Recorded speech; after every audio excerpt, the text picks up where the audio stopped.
अध्यक्ष जी,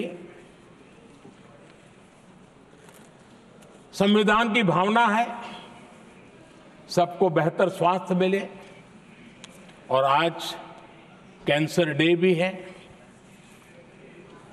देश भर में और दुनिया भर में आज हेल्थ को लेकर के काफी चर्चा भी हो रही है, लेकिन कुछ लोग हैं जो गरीब को, बुजुर्गों को आरोग्य की सेवाएं मिले उसमें अड़ंगे डाल रहे हैं और वो भी अपने राजनीतिक स्वार्थ के कारण। आज आयुष्मान से देश के 30,000 अस्पताल जुड़े हैं और अच्छे स्पेशलाइज्ड प्राइवेट अस्पताल जुड़े हैं जहां आयुष्मान कार्ड वाले को मुफ्त इलाज मिलता है। लेकिन कुछ राजनीतिक दलों ने अपने संकुचित मानस के कारण, कुनीतियों के कारण गरीबों के लिए इन अस्पतालों के दरवाजे बंद करके रखे हुए हैं और इसका नुकसान कैंसर के मरीजों को उठाना पड़ा है। पिछले दिनों पब्लिक हेल्थ जर्नल लैंसेट की स्टडी आई है। उसका कहना है कि आयुष्मान योजना से समय पर कैंसर का इलाज शुरू हो रहा है। सरकार कैंसर की जांच कराने के संबंध में बहुत ही गंभीर है, क्योंकि जितना जल्दी जांच हो, जितना जल्दी ट्रीटमेंट शुरू हो, हम कैंसर पेशेंट को बचा सकते हैं। और लैंसेट ने आयुष्मान योजना को क्रेडिट देते हुए कहा है कि भारत में इस दिशा में बहुत बड़ा काम हुआ है। आदरणीय अध्यक्ष जी, इस बजट में भी हमने कैंसर की दवाइयों को सस्ते करने की दिशा में बहुत बड़ा महत्वपूर्ण कदम उठाया। इतना ही नहीं, एक महत्वपूर्ण जो निर्णय लिया है वो आने वाले दिनों में, और जब आज कैंसर डे है तो मैं जरूर कहना चाहूंगा सभी माननीय सांसद इसका लाभ ले सकते हैं अपने इलाके के ऐसे मरीजों के लिए। और वो है मरीजों को, आप जानते हैं अस्पताल उतने नहीं होने के कारण भी काफी दिक्कत रहती है बाहर से आने वाले पेशेंट को। 200 डे केयर सेंटर बनाने का निर्णय इस बजट में किया गया। ये डे केयर सेंटर पेशेंट को भी, उसके परिवार को भी बहुत बड़ी राहत देने वाला काम करेगा। आदरणीय अध्यक्ष महोदय जी, राष्ट्रपति जी के भाषण की चर्चा के समय यहां विदेश नीति की भी चर्चा हुई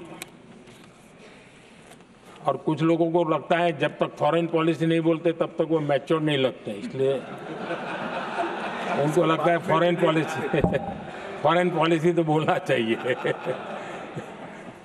फिर भले ही देश का नुकसान हो जाए। मैं ऐसे लोगों को जरा कहना चाहता हूं,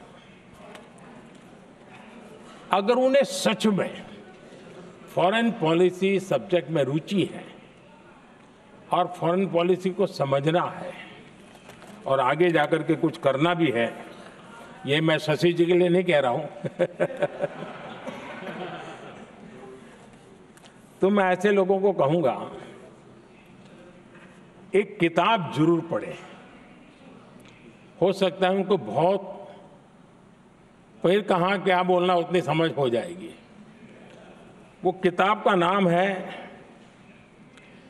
JFK's forgotten crisis. JF Kennedy की बात है। JFK's फॉरगॉटन क्राइसिस नाम की किताब है।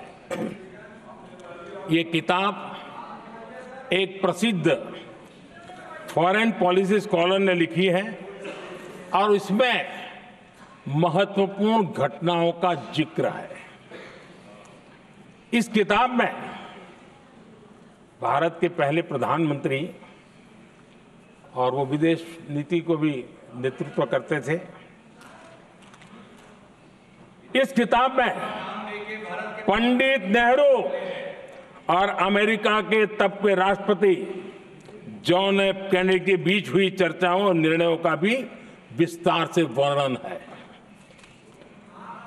जब देश ढेर सारी चुनौतियों का सामना कर रहा था, तब विदेश नीति के नाम पर क्या खेल हो रहा था,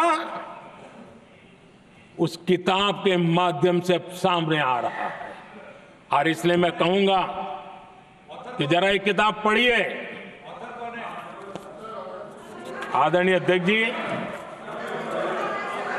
गोरा है, गोरा है, गोरा है, अब मत बोलो।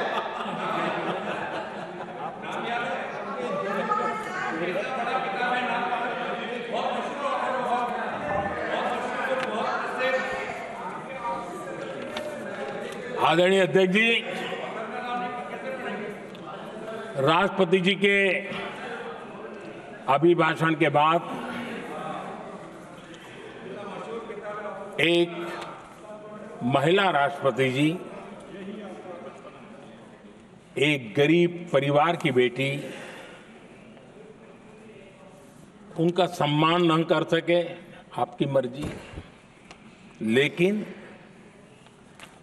क्या क्या कहकर उनको अपमानित किया जा रहा है।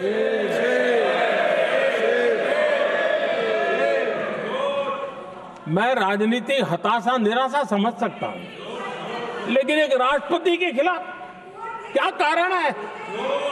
क्या कारण है?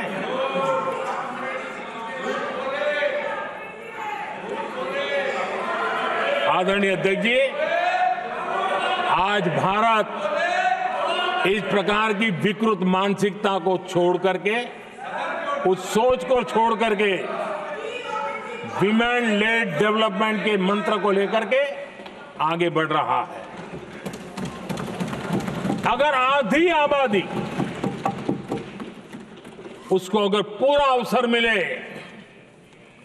तो भारत 2 गुनी रफ्तार से आगे बढ़ सकता है, और ये मेरा विश्वास है।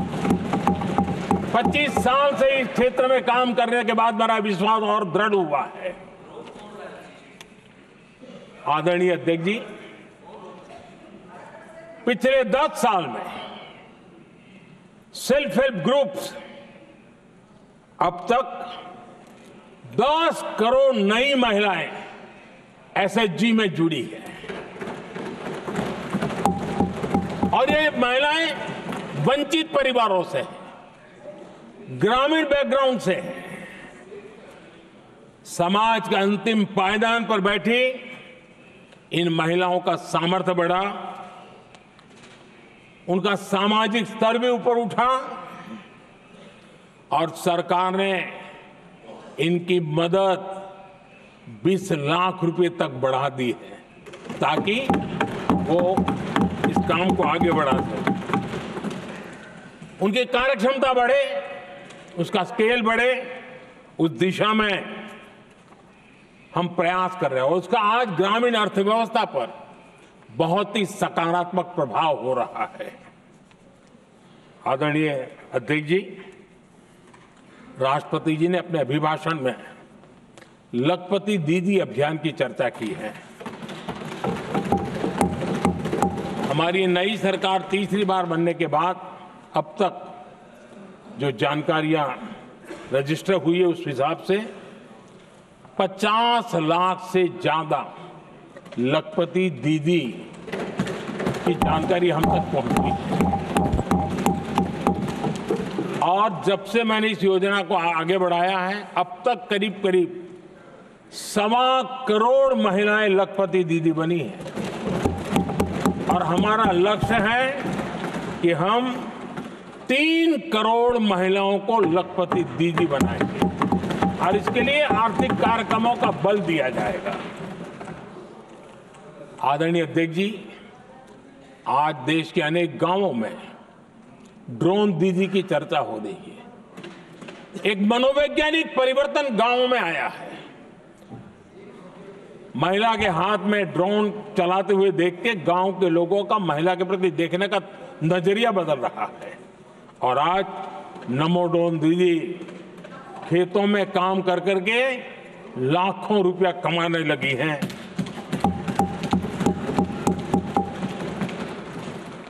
मुद्रा योजना भी नारी शक्ति के लिए उसके सशक्तिकरण की बहुत बड़ी भूमिका अदा कर रहा है। करोड़ों महिलाएं पहली बार मुद्रा योजना लेकर के उद्योग के अंदर अपने कदम रखे हैं और उद्योगपति की भूमिका में आई हैं। आदरणीय अध्यक्ष जी, 4 करोड़ परिवारों को जो घर दिए, उसमें से करीब करीब 75% मकान ऐसे हैं जिसके मालिकाना हक महिलाओं को मिला है।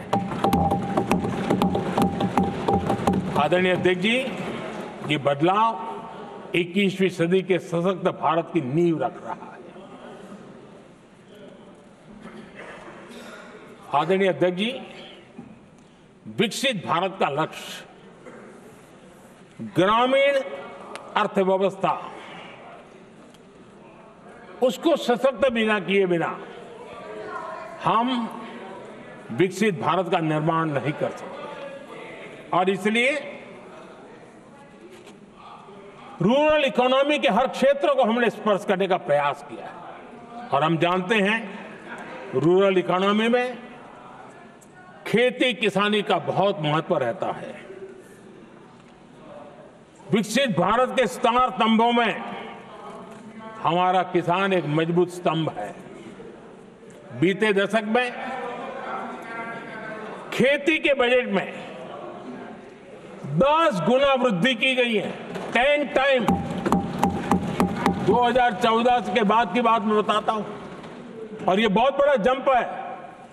आदरणीय अध्यक्ष जी, आज जो लोग यहां किसान की बातें करते हैं, 2014 से पहले यूरिया मांगने पर लाठी पड़ती थी, रात रात कतारों में खड़ा रहना पड़ता था। और वो जमाना था जब खाद किसानों के नाम पर निकलती थी, लेकिन खेत में नहीं पहुंचती थी, कहीं और ही काले बाजारी में, और 1 रुपया 15 पैसा वाला हाथ की सफाई का खेल चलता था। आज किसान को पर्याप्त खाद मिल रही है। कोविड का महासंकट आया, सारी सप्लाई चेन डिस्टर्ब हो गई, दुनिया में अनाप शनाप दाम बढ़ गए, और परिणाम ये हुआ कि क्योंकि हम यूरिया पर डिपेंडेंट हैं, हमें बाहर से लाना पड़ता है। आज भारत सरकार को जो बोरा यूरिया का 3000 रुपए में पड़ता है, सरकार ने वो झेला और किसान को 300 से भी कम कीमत पर दिया है, 300 रुपए से कम। किसान को ज्यादा से ज्यादा फायदा हो, इसके लिए लगातार हम काम कर रहे हैं। आदरणीय अध्यक्ष जी, किसानों को सस्ती खाद मिले, इस एक काम के लिए पिछले 10 साल में 12 लाख करोड़ रुपया खर्च किया गया है।